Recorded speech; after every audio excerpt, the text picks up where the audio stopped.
Hi, I'm Michele Weiner-Davis. I have authored 8 books. I have done a TEDx talk, and I've taught all over the world.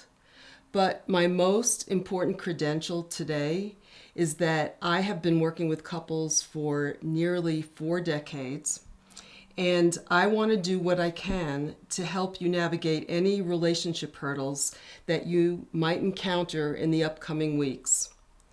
We are all going through a very, very difficult time. In fact, for many of us, these challenges are unprecedented. With each passing day, more of us are facing marriage lockdowns, which means that we will be together 24/7, which, by the way, is a petri dish for conflict and dissension. In the last few days, I can't tell you how many people have contacted me and said, "Michele, help. My partner and I are arguing so much, I don't know whether we will survive this coronavirus." And so I want to offer you some advice that I hope will be helpful to you and your partner. But before I offer advice, there's a disclaimer. We are in uncharted territory. Regardless of how experienced or professional someone might be, here's the truth. We're making this up as we go. Even the medical experts tell us that there's a lot about the virus that they don't know. So use your judgment, take what fits, and leave the rest. In this video, I will talk about the first of 2 major issues that seem to be nearly universal for couples. In a follow-up video, I will discuss the second major issue. The first issue pertains to the fact that so many partners have different perspectives about the severity of the coronavirus situation. One person is totally focused on the seriousness of the virus, its contagiousness, its lethality, and the potential impact on friends and family. This person listens to the news a great deal, feels anxious or worried, talks about the virus with loved ones, and takes all of the necessary precautionary steps to lower the risk of getting sick. The other partner isn't as worried about the risks and believes that while it's important to be moderately careful, such as not gathering in large groups, bringing your life to a complete standstill seems like a major overreaction. Compounding this situation is the fact that many couples have young children. If parents disagree about the virus, about the seriousness of the virus, they will certainly disagree about what kids should or shouldn't be allowed to do. One parent believes that kids need to remain at home or in their yard at all times, while the other parent thinks play dates are really important for kids for their psychological well-being.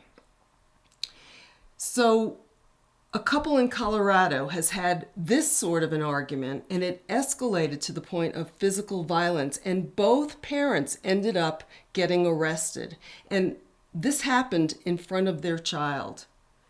So, if you and your spouse are struggling because you see the situation very differently, join the crowd. And even if you've had parenting differences all along, right now, the fallout of disagreeing about these issues is far more intense. So if you do see the pandemic differently, what should you do? I have 3 suggestions. The first is that although it may be challenging, we have to allow space for our partners to see things differently than the way we do. And we shouldn't make them wrong for doing so. Look, believe it or not, and I tell couples this all the time, it's entirely possible for 2 people to have diametrically opposed ways of seeing things and for both people to be right. It's the case of 2 rights. We're entitled to our feelings. All of us are. Let me give you an example. When something troubling happens in my life, my way of dealing with it is to talk through my feelings with everyone in my life. And there's a saying that goes like this: let me see what I say so I know what I think. Well, that is my motto. My husband, Jim, on the other hand, is just the opposite. When he's upset about something, the very, very last thing that he wants to do is talk about it. Actually, it just makes him feel worse. He would rather work things out himself quietly without words. So in the early years of our marriage, I actually thought there was something wrong with him emotionally. Why wouldn't anyone want to share with others when you're going through a tough time? I judged him. And I'm sure he thought that there was something wrong with me because I talk incessantly. But over time, we realized that there is no such thing as a single correct way to deal with the things life throws at us.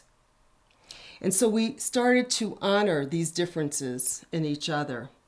I leave him alone when he's upset, which, by the way, is an unnatural act for me. And he talks to me when I'm down, even when he thinks that I'm overreacting and my concerns aren't really worthy of a conversation. Again, it's the case of two rights. So here's my second suggestion. Stop trying to convince your spouse that he or she is wrong. It's a waste of time, energy, and it's hurtful.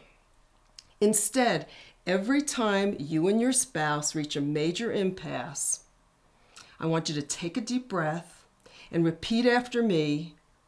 We will just have to agree to disagree, and you have to mean it. If your spouse keeps going, here's what you should say. I don't want to fight with you about this. I see your point and I respect that. I feel differently. So let's just agree to disagree. Now, I can just hear you saying, I'm okay with my spouse disagreeing with me, but what are the implications on a daily basis? What do? Do we take immediate steps to protect ourselves from the virus? Or do we sit back and relax a little bit and just lighten up and assume that everything is going to be okay no matter what? What do we do? So here's suggestion number 3. Err on the side of caution.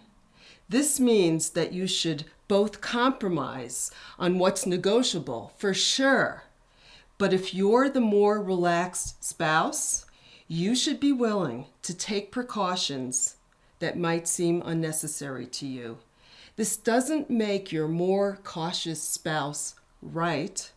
It simply means that you're giving your partner the gift of psychological safety. And at the moment, our world is medically, financially, socially, and psychologically chaotic. And we need to do what we can to help the people we love feel as stable as possible. Keep in mind, this threat of the coronavirus spread isn't going to last forever. We have to do what we can now to enable our loved ones to feel safe and secure in their lives. And believe me, doing so will be a gift that lasts a lifetime. To learn about the second biggest issue facing couples, watch my follow-up video.